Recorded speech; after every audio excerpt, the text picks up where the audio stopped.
عمر اور صحت۔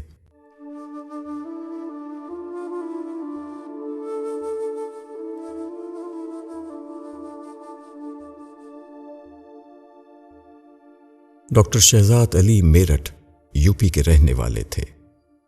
6 فروری 2009 کو تقریباً 45 سال کی عمر میں ان کا انتقال ہو گیا۔ پہلی بار جب میں ان سے ملا تھا تو بظاہر وہ بالکل تندرست اور صحت مند نظر آتے تھے۔ بعد کو انہیں کینسر کی بیماری ہو گئی۔ علاج کے باوجود مرض بڑھتا گیا، یہاں تک کہ وہ صاحب فراش ہو گئے۔ آخری زمانے میں ان کا حال یہ تھا کہ وہ ہڈیوں کا ایک ڈھانچہ بن چکے تھے۔ ان کا نظام ہضم اتنا زیادہ بگڑ چکا تھا کہ سادہ غذا بھی وہ نہیں لے سکتے تھے، حتیٰ کہ پانی پینا بھی ان کے لیے سخت مشکل ہو گیا تھا۔ اس زمانے میں کوئی شخص ان کی عیادت کے لیے آتا تو وہ اسے کہتے کہ تم میرے بارے میں نہ سوچو، بلکہ خود اپنے بارے میں سوچو۔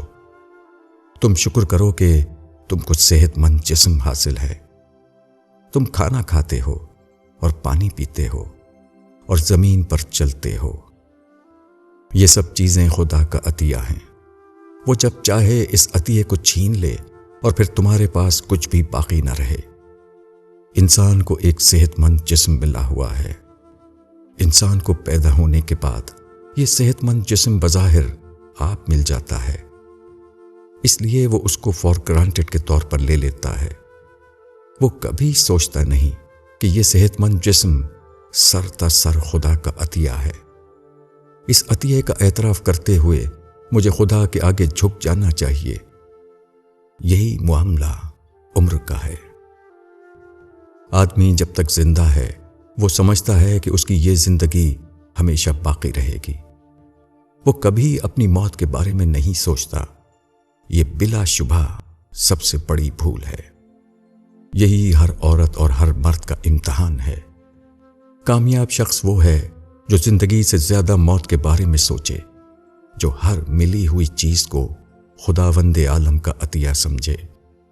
یہی وہ انسان ہے جو امتحان میں کامیاب ہوا۔